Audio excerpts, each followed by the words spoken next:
tanda besar kiamat yang kedua, Dajjal lepas.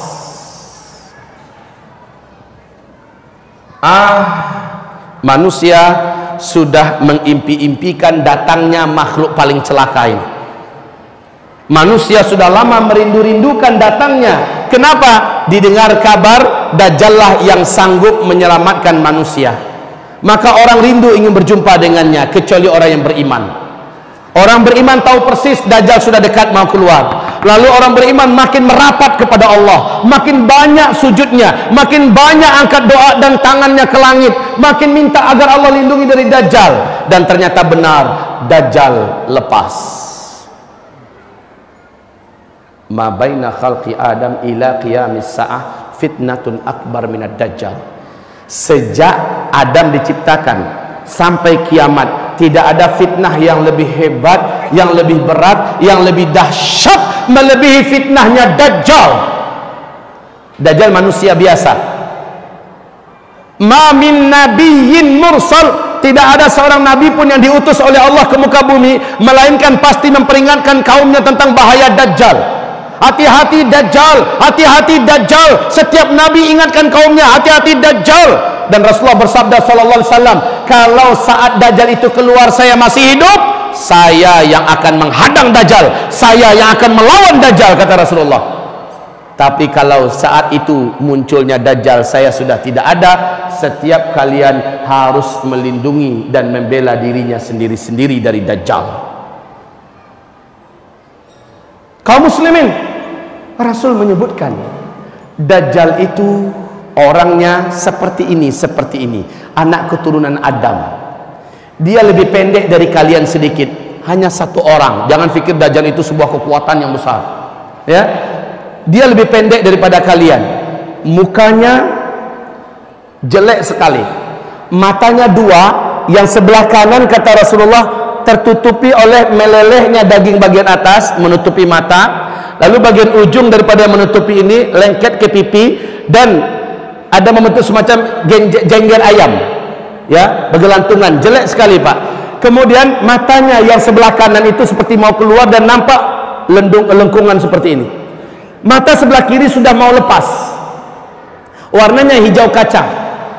Rasul mengatakan kulit Dajjal itu putih pucat kemerah-merahan, rambutnya keribu. Di sela-sela rambutnya yang keribu ada rambut-rambut yang lurus. Lehernya lebih panjang daripada leher kalian sedikit, bahunya mereng, dadanya lebar, full daging, sekel pak, full daging, enggak gemuk tetapi sekel, lebar dadanya. Apabila dia berjalan, kata Rasulullah, kaki kiri dengan kaki kanannya, jempolnya saling berdekatan, dua mata kaki saling berjauhan, seperti ini. Jelek sekali. Kaum muslimin yang kami muliakan, tapi jangan lihat orang kayak gitu Dajjal gitu, keturunan Dajjal, ya. Rasulullah menyebutkan khusus orang yang beriman, yang menurut Allah masih ada iman di dadanya. Karena banyak orang nanti merasa dirinya masih beriman, padahal menurut Allah sudah nggak ada lagi iman di dadanya. Khusus orang beriman, dia diberi oleh Allah kemampuan apabila sempat tiba-tiba kepergok atau berjumpa dengan Dajjal, dia pasti bisa melihat ada tulisan kafir di antara dua alisnya. Hanya orang beriman, padahal nggak nampak pak, tapi khusus orang beriman seperti nampak tertulis kafara di sini. Subhanallah kaum muslimin, menandakan kita hari itu masih beriman atau tidak kalau sempat. Dan jangan pernah, ya, mudah-mudahan tidak pernah kita berjumpa dengan Dajjal. Nabi mengatakan jangan pernah kalian berjumpa dengan Dajjal, jangan kalian pernah berjumpa dengan Dajjal. Demi Allah kata Rasulullah, Dajjal itu bergelar Al-Masih. Dajjal itu bergelar Al-Masih, Al-Masih Dajjal. Apa makna Al-Masih? Sang penghapus. Dajjal itu ketika dia berjumpa dengan orang, hapuslah iman orang itu, menguap. Bahkan kata Rasulullah, akan datang nanti seorang lelaki yang sangat yakin imannya tidak akan hilang, seorang lelaki yang merasa imannya sudah kuat dan dia tidak akan berubah, tidak akan murtad bila berjumpa dengan Dajjal. Lalu dia keluar dari rumahnya, berjumpa dengan Dajjal. Ketika mana dia bertatapan saling melihat, saat itu hilanglah iman dari dadanya dan dia pun langsung sujud menyembah Dajjal. Padahal laki-laki ini sangat kuat iman. Maka Nabi haramkan umatnya jangan pernah nak berjumpa dengan Dajjal. Jangan pernah, apalagi niatnya meminta tanda tangan. Siapa yang berjumpa dengan Dajjal murtad, kafir kepada Allah. Dan siapa yang sudah kafir kepada Allah sampai matinya dia tidak akan pernah lagi beriman kepada Allah. Siapa yang mati, siapa yang kafir gara-gara beriman kepada Dajjal, dia kafir kepada Allah. Saat itu juga sampai matinya dia tidak akan pernah lagi beriman kepada Allah. Dajjal memiliki kemampuan sihir yang teramat sangat kuat dan dahsyat, sehingga seluruh dukun-dukun ahli-ahli sihir terhebat di muka bumi akan sujud menuhankan Dajjal. Seluruh pemimpin-pemimpin dunia akan sujud menyembah Dajjal. La haula wala quwata illa billahil aliyil azim. Dajjal memiliki magic yang sempurna kaum muslimin. Dan yang paling menakjubkan, nanti baca di kitab ensiklopedia akhir zaman, calon-calon pengikut Dajjal ketika Dajjal akan keluar ada ciri-cirinya. Nanti selepas zuhur saya uraikan. Salah satunya kaum muslimin yang kami muliakan, Dajjal ini dilayani dan diikuti sepenuhnya oleh setan-setan jin. Coba bayangkan, iblis yang mempunyai bala tentara dari setan-setan yang tidak terkira banyak di jumlahnya di muka bumi ini bersatu berpihak dengan Dajjal. Maka merekalah yang akan membuat makar seolah-olah Dajjal betul-betul Tuhan asli. Betul-betul Dajjal itu Tuhan yang asli. Dajjal menunjuk ke langit, berkumpullah awan, air hujan pun turun. Dajjal menunjuk ke bumi yang gersang dan tandus, bumi itu langsung menjadi subur, tanah-tanahnya menimbulkan buah-buahan dan rumput-rumputan yang tebal, hewan ternak kelihatan gemuk-gemuk dan sehat. Dajjal menunjuk ke arah kuburan, satu pemakaman itu, satu kuburan itu bangkit manusia yang kembali utuh dengan tubuh yang sehat, ya. Dan dia mengatakan, anakku, ayah telah dihidupkan oleh Tuhan kita, ini adalah Tuhan kita. Berjumpa suami yang sudah meninggal dengan istrinya, istriku, ini adalah Tuhan kita, lihat aku telah dihidupkannya. Padahal kaum muslimin, Rasul mengatakan seluruh yang bangkit dari kuburan itu adalah setan-setan yang menjelma menjadi manusia yang dulu pernah mati. Bukan orang yang sudah mati itu, tapi setan yang menjelma dalam wujud manusia-manusia dulu yang telah mati. Orang beriman harus tahu ini rahasia-rahasianya. Tidak ada satu orang pun yang mampu bertahan ketika berjumpa dengan Dajjal. Tidak ada, seluruhnya akan rontok imannya. Tapi kata Rasul, orang beriman yang terserempak. Bahasa Indonesia terserempak ini apa ya? Ini bahasa Malaysia nih. Terserempak itu apa-apa? Mendadak ketemu gitu. Dia sudah berusaha menghindar dan dia nggak tahu kalau Dajjal sudah sampai ke kotanya, lalu mendadak ketemu. Kepergok. Hah? Ya sudah, pokoknya ketemu gitulah. Tanpa direncanakannya. Kata Rasulullah, wajib ketika itu membaca surat Al-Kahfi di depannya. Bacalah 10 ayat pertama atau 10 ayat terakhir, jangan lepaskan bacaan itu, ya. Teruslah baca sampai dia betul-betul sudah lepas dari Dajjal.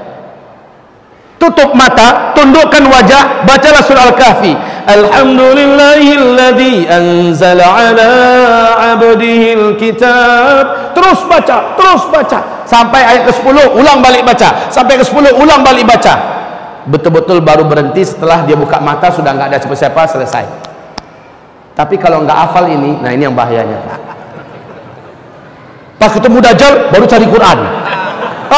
Nggak masanya lagi cari Quran. Tunggu om, cari Quran dulu. Habis nih. Makanya diperintahkan menghafal surat Al-Kahfi. Hafalkan surat Al-Kahfi 10 ayat pertama atau 10 ayat terakhir dari sekarang, dan lancarkan membacanya. Sering-sering bawa dalam sholat. Baik, Dajjal ini kata Rasulullah, ketika dia muncul, seluruh kota-kota di muka bumi akan dimasukinya, dan dia tidak akan memasuki perkampungan, dusun-dusun, lembah-lembah. Dia tidak akan masuk ke daerah yang sedikit manusianya. Di mana manusia yang banyak, Dajjal akan sampai ke situ. Saat Dajjal sampai di situ, magicnya dan kekuatan sihirnya langsung menyebar, sehingga para wanita-wanita pada umumnya kata Rasulullah seperti tertarik untuk keluar dari rumah ingin berjumpa dengan Dajjal.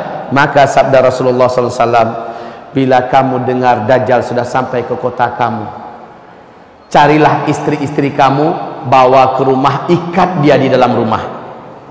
Carilah ibunda kamu, bawa ke rumah, ikatlah mereka di rumah, tambatkan mereka ke tiang, ikatkan kakinya. Baca itu hadis, ini hadisnya sahih, jangan katakan saya mengarang-arang.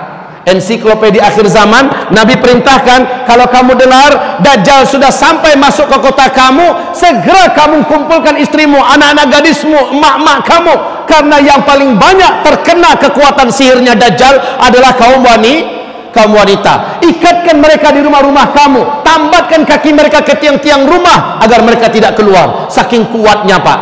Bagaimana kalau seandainya iman kita sendiri lemah? Ya udah, dengan bapak-bapak ke bawah,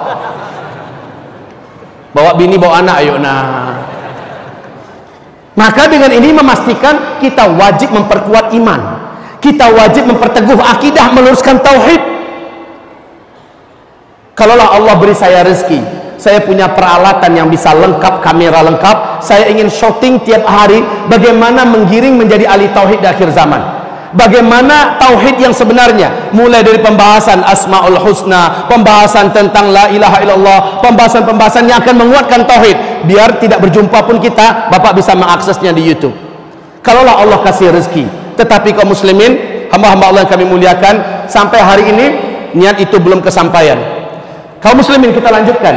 Dajjal ini, kata Rasulullah, akan muncul dengan tanda-tanda alam yang tidak bisa ditutupi. Dia akan muncul dengan tanda-tanda alam yang tidak bisa disembunyikan, nggak bisa juga dikarang-karang. Di dalam hadis sahih Muslim, Tamim Ad-Dari bercerita pertemuannya dengan seorang lelaki bertubuh gompal, terikat dengan rantai yang besar kakinya, dan rantai itu menghubungi kedua tangannya, terikat di dua tangannya, dan juga rantai itu menghubungi lehernya, terikat lehernya, tergeletak di lantai di sebuah pulau di Laut Yaman, dalam salah satu kuil tua. Tamim Ad-Dari dengan 20 awak kapalnya bertanya, celakalah engkau, siapa engkau? Kata lelaki yang terikat itu, kalian tidak usah takut kepada saya terikat dan saya tidak akan bisa menyakiti kalian. Apakah kalian datang dari Arab? Tamim Ad-Dari menjawab, benar, kami dari Arab. Sudah lama saya menanti-nanti orang Arab masuk ke pulau ini. Saya mau mendengarkan perkembangan dunia terkini seperti apa. Dia bertanya, apakah sudah muncul seorang lelaki di Arab? Dia adalah orang ummi, ngaku-ngaku sebagai nabi, namanya Ahmad. Udah keluar belum? Maka dijawab oleh Tamim Ad-Dari, sudah. Oh, sebentar lagi. Kalau begitu sebentar lagi. Kalian beriman nggak dengannya? Ada yang beriman kepadanya, ada yang tidak beriman. Beruntunglah yang mau beriman kepadanya, kata laki-laki ini. Lalu dia bertanya dijawab, pertanyaan berikut ini yang penting, Pak. Dia bertanya tentang buah kurma di kebun kurma Baisan. Tamim Ad-Dari mengatakan, apanya yang ingin kamu tanyakan? Laki-laki yang terikat itu berkata, sekarang masih berbuah enggak? Sekarang buahnya banyak, lebat. Tidak lama lagi buahnya akan berakhir. Itu adalah tanda-tanda saya akan lepas. Lalu dia bertanya lagi tentang Danau Tiberias. Danau Tiberias, apanya yang ingin kau tanyakan? Kata Tamim Ad-Dari, apakah masih ada airnya sekarang? Menjawablah laki-laki yang terikat itu, airnya sekarang tidak berkurang dan banyak. Laki-laki itu yang terikat ini berkata, tidak lama lagi danau ini akan mengering, tinggal tersisa sedikit. Saat itu saya lepas dan saya bebas. Ketahuilah oleh kalian, saya adalah Al-Masih, kata laki-laki yang terikat itu. Saya adalah Al-Masih. Dia tidak mau menyebutkan namanya lengkap, Al-Masih Dajjal. Dia hanya mengatakan, saya adalah Al-Masih. Ketika saya lepas, saya bebas, saya akan masuki seluruh kota-kota di muka bumi ini. Hanya 2 kota yang saya tidak berhasil masuk, yaitu Mekah dan Tibah, kata beliau. Ketika Tamim menceritakan ini kepada Nabi Muhammad dan dia menyatakan Islamnya, Nabi berkata kepada seluruh kaum muslimin yang ada di Madinah, ketahuilah oleh kalian, lelaki yang ada di pulau Laut Yaman itu, dia adalah Dajjal. Dia adalah Dajjal. Demi Allah, ciri-ciri yang aku ceritakan kepada kalian lengkap semua yang ada diceritakan oleh Tamim barusan kepada saya. Tibah yang dimaksud oleh lelaki Dajjal itu adalah Madinah ini. Jadi Mekah Madinah hanya 2 kota ini yang Dajjal tidak bisa masuk. Makanya salah satu cara selamat dari Dajjal nanti, kata Rasulullah, larilah kamu ke Mekah atau ke Madinah. Masalahnya ketika Dajjal ini keluar, teknologi udah nggak ada. Kita mau lari ke Mekah gimana? Pesawat yang mau nerbangin kita udah nggak ada. Kalau begitu, ada langkah lain yang harus kamu segera buat agar kamu selamat dari Dajjal. Langkah-langkah inilah yang sudah kita susun dan kita muat dalam kitab Zikir Akhir Zaman. Cara-cara dari Rasulullah agar selamat dari Dajjal. Baik kaum muslimin, lanjutnya kita ceritakan yang dua tadi. Lihat faktanya sekarang. Lihat faktanya sekarang. Buka YouTube kalau mau. Kalau mau, buka YouTube.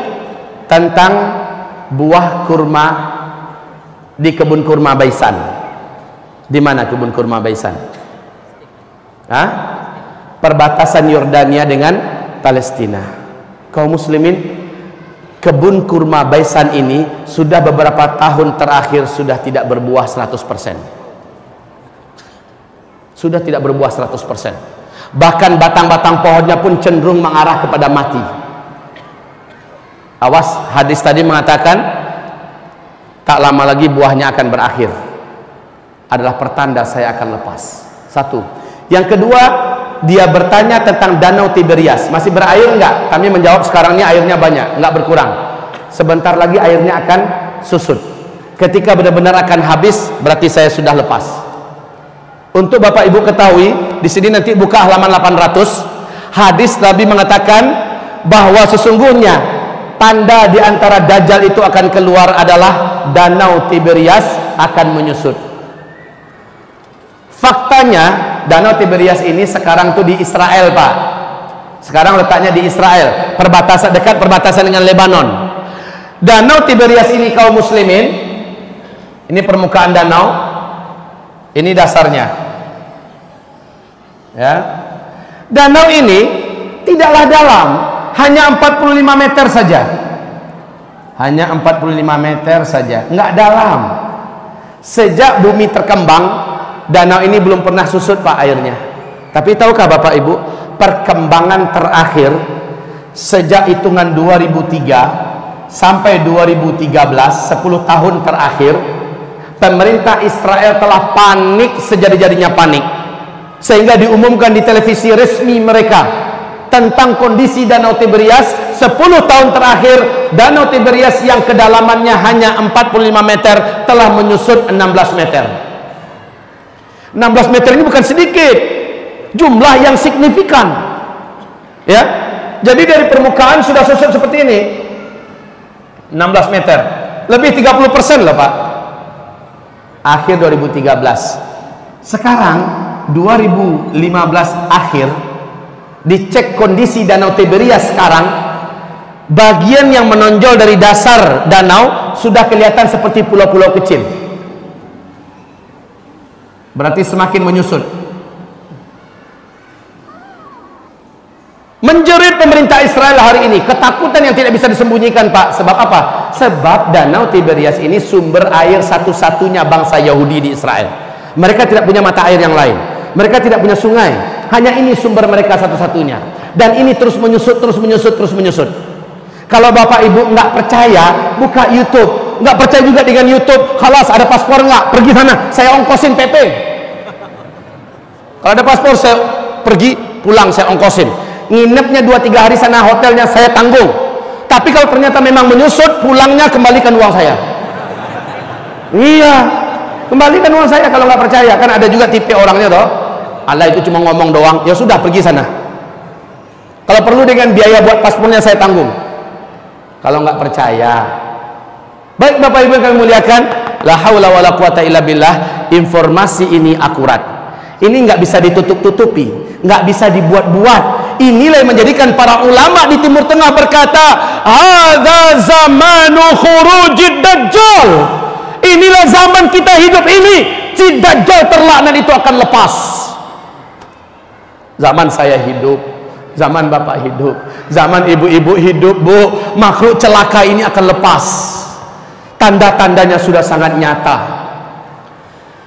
Ya Karim, ya Rab. Wallahi, jangankan Bapak, Saya saja kalau berjumpa dengan Dajjal, saya yakin tak tentu salah saya akan selamat. Ulama-ulama kita kalau berjumpa dengan Dajjal mungkin akan tanggal iman dari dada mereka, saking dahsyatnya makhluk celaka ini. Jadi Pak, makhluk ini akan lepas tak lama lagi kalau melihat tanda-tanda ini. Baik, Rasulullah bersabda, hanya seorang remaja lelaki yang berjumpa nanti dengan Dajjal, ternyata dia seorang yang gak mau sujud. Dajjal bertanya kepadanya, kenapa kamu tidak mau sujud kepada saya? Tak, saya Tuhan kamu. Tidakkah engkau lihat manusia seluruhnya sujud kepada saya?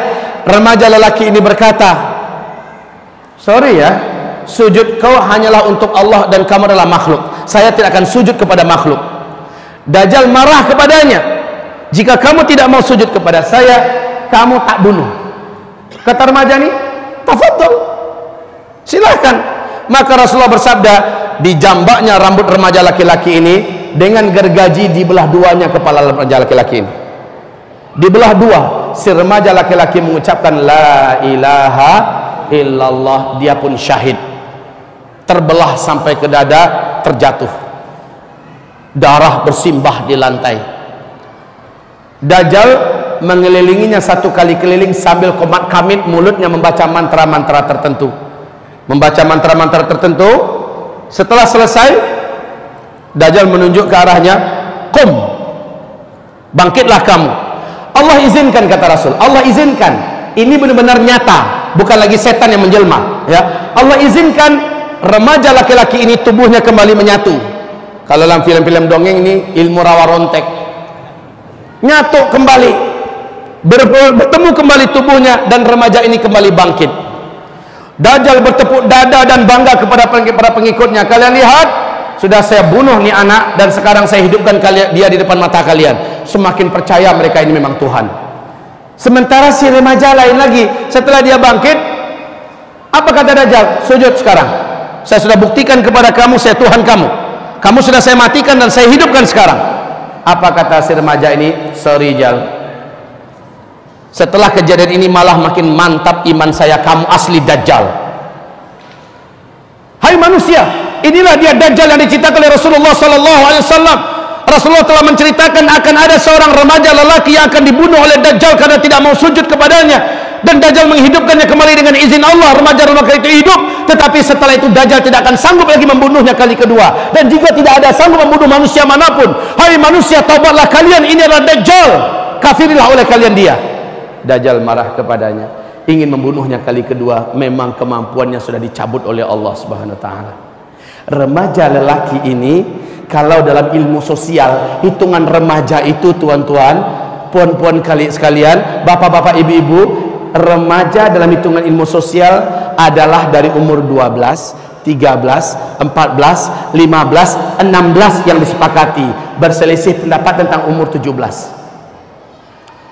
Sekarang kita ambil yang sampai 17 aja dah. 12, 13, 14, 15, 16, 17. Ini usia remaja. Oke, dalam ilmu sosial.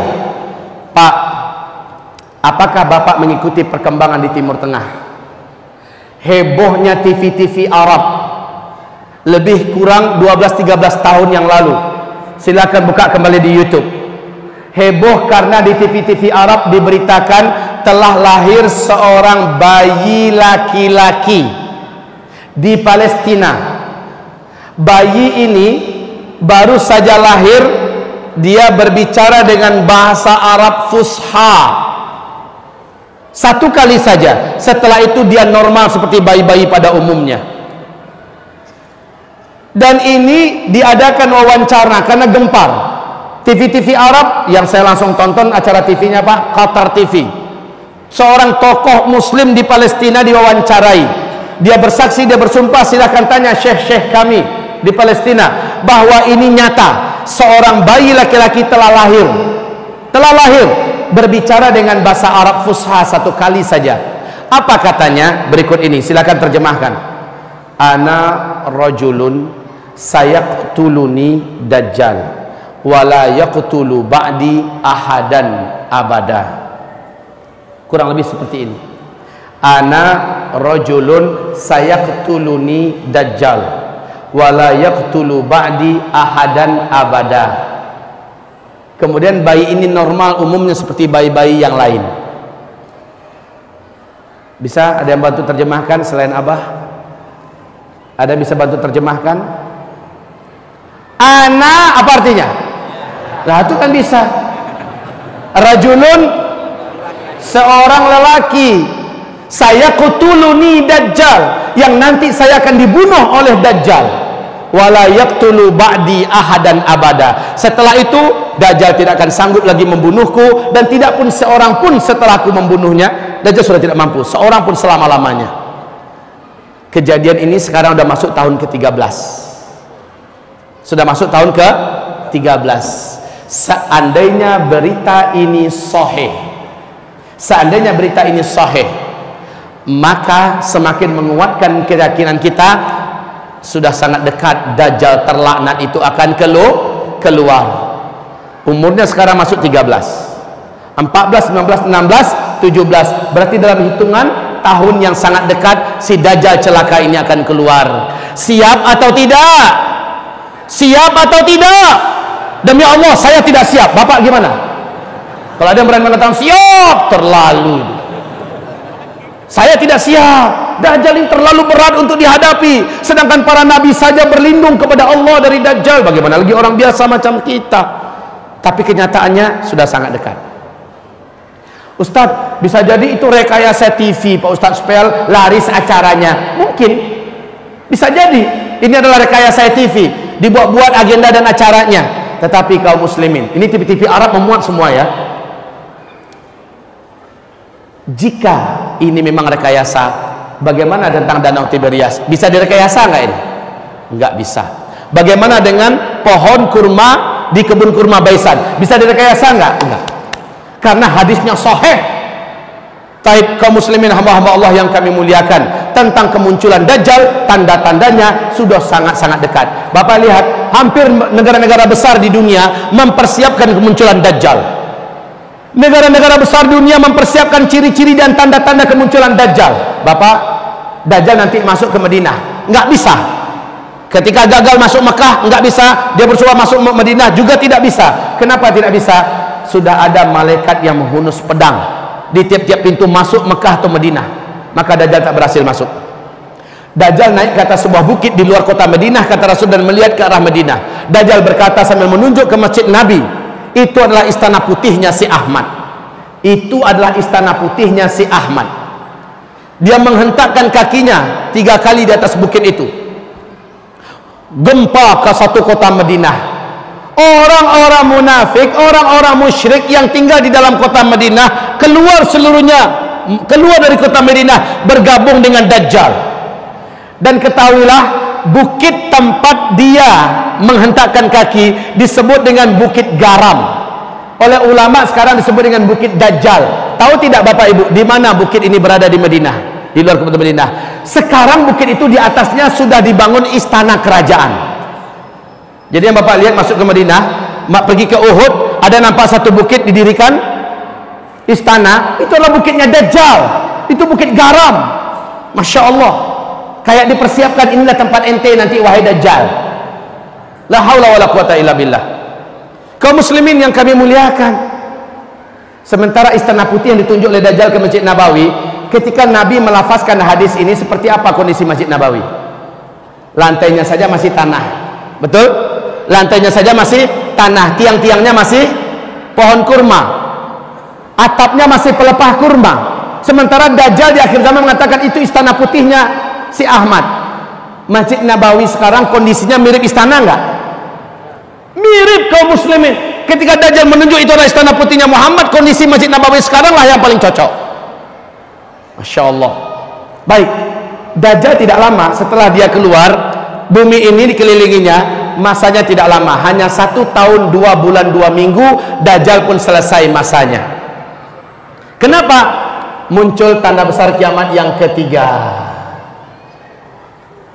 turunnya dari langit manusia yang sudah disimpan oleh Allah, khusus muncul di akhir zaman membunuh Dajjal. Siapa? Isa alaihis salam. Isa alaihi salam. Nabi Isa alaihi salam turun di Damaskus, di masjid yang ada menara putihnya, kata Rasulullah. Isa akan turun di Damaskus, di Dimashq, di Manaratil Bayda, di menara yang masjid yang ada menara putihnya.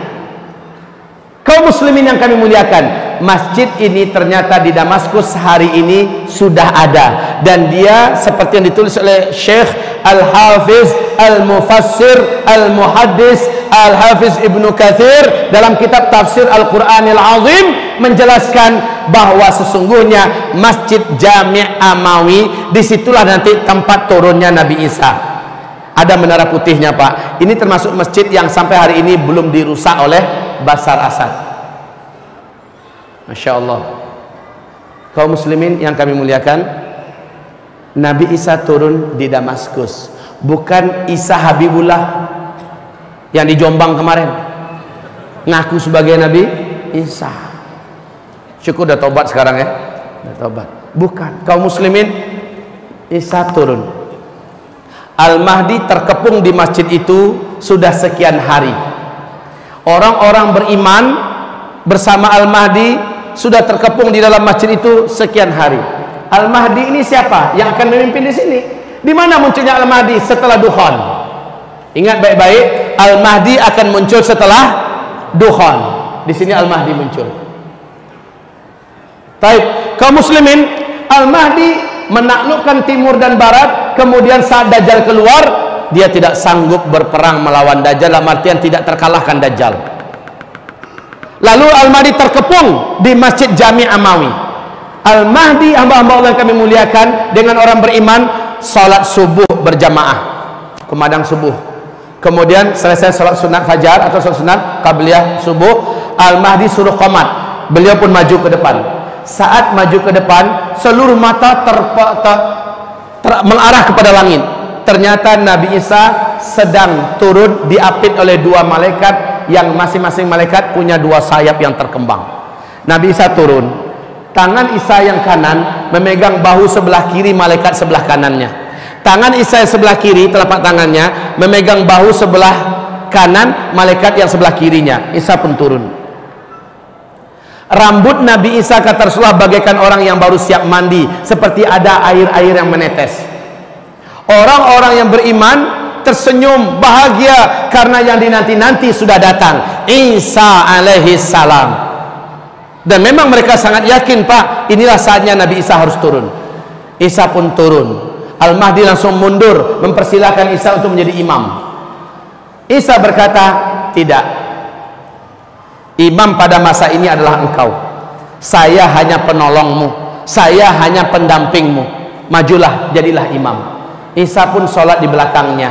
Sholat subuh selesai, zikir selesai, matahari mulai terbit. Ternyata Dajjal berhasil mendobrak pintu masjid. Dajjal masuk dengan penuh kesombongan. Orang-orang yang menjadi bala tentara Dajjal dari kalangan Yahudi Asbahan dan Yahudi-Yahudi lainnya bersatu ingin mencincang Al-Mahdi, mencincang orang-orang beriman yang ada di dalam masjid. Penuh sombong dan angkuh, Dajjal masuk. Ternyata Isa berdiri. Dajjal datang, Isa berdiri. Saling bertatap-tatapanlah dua manusia legendaris akhir zaman ini, antara Isa dengan Dajjal. Dajjal langsung menjerit. Dajjal langsung menjerit. Melihat Isa menjerit, kata Rasulullah, meleleh tubuhnya. Demi Allah, kata Rasulullah, kalaulah Dajjal tetap di tempatnya, kalaulah Dajjal tetap di situ, di tempatnya, maka dia akan mencair menjadi cairan menggenang di lantai. Tapi Dajjal langsung lari. Dengan kekuatannya yang diberikan oleh Allah, Dajjal lari ke ufuk timur. Allah takdirkan Isa di atas kemampuan Dajjal punya kemampuan. Isa sudah menunggu di situ. Mau kemana, boy? Lari ke ufuk barat, sudah ditunggu oleh Nabi Isa. Terakhir Dajjal lari ke Palestina, tepat di pintu Lut, kata Rasulullah. Isa menanti di situ dengan tombak khusus, dihantamkan tombak itu ke tubuh Dajjal, tembus. Dajjal menjerit sakaratul maut, mampus tuh makhluk. Darah yang membasahi tombak datang kembali dari Palestina dengan kecepatan yang Allah takdirkan, bergabung dengan Al-Mahdi dan orang-orang beriman. Isa kasih tunjuk, Dajjal sudah terbunuh. Allahu Akbar, Allahu Allahu Akbar, orang-orang beriman berteriak.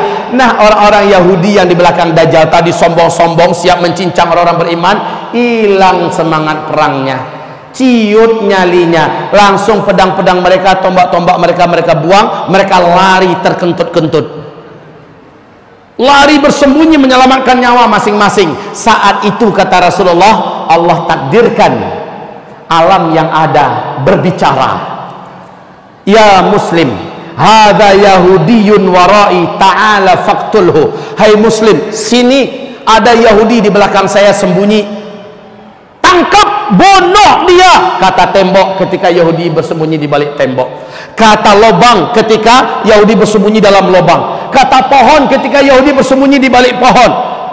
Illal gharqad, kecuali pohon gharqad. Innaha syajarul yahud, sesungguhnya gharqad itu adalah pohonnya Yahudi, bangsa Yahudi.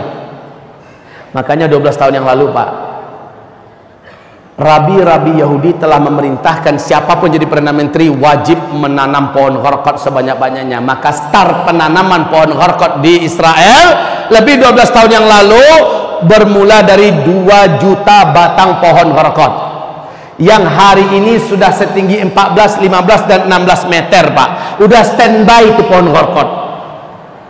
Mereka tahu ini akan menjadi pohon kita di akhir zaman. Aneh itu, dia tahu dari hadis Nabi, mereka percaya gharqad inilah pohon kemenangan mereka di akhir zaman. Mereka tanam banyak-banyak, tapi kan udah bocor duluan ke tangan orang beriman kan. Hadisnya sudah ada, orang beriman tahu nih kemana sisa Yahudi, pasti ke kebun pohon gharqad. Oh, udah orang beriman datang bawa pedang-pedang mereka, lihat ada Yahudi, cincang, ada Yahudi, habis Yahudi sehabis-habisnya, habis. Kemudian agama Nasrani dihapuskan oleh Nabi Isa alaihissalam, salib dibinasakan, lalu Isa mengajak kembalilah ke agama tauhid yang diajarkan Nabi Muhammad sallallahu alaihi wasallam. Orang-orang Nasrani mengucapkan asyhadu an la ilaha illallah.